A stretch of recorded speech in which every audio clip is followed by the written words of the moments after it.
各位晚上好。首先，恭喜进入决赛的两支队伍。想必大家都很好奇决赛最终的考验主题吧？其实我也想了很多，最终我决定不设任何主题。两支队伍能走到这里，说明技术过硬，所以现在就考验一下作为一个调酒师最重要的素质吧。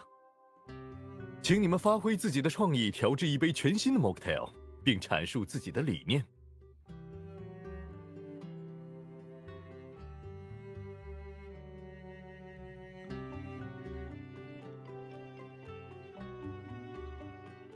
先不用想搭配那些，从最简单的开始考虑吧。调制这杯 mocktail 的目的是什么？没错。那要怎么才能赢呢？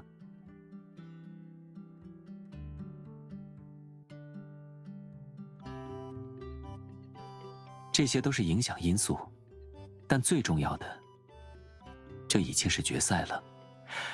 对手的能力与我们或许不相上下，追求单纯的口感或者造型，我们未必占优势。对，其实就看谁能给评委留下更加深刻的印象，自然能在打分上更占优势。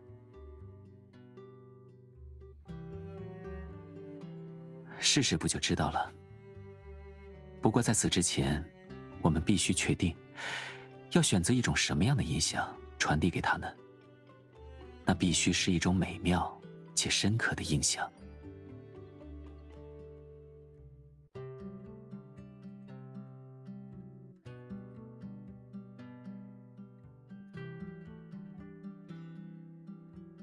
你觉得第一次见到命中注定的爱人，这种印象够不够深刻美妙呢？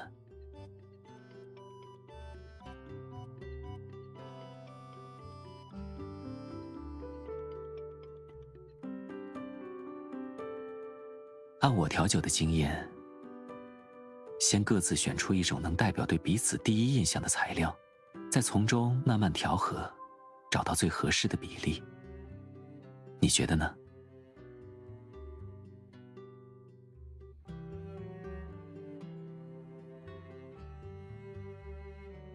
很巧，我也想到了。我猜我们想到的是同一个。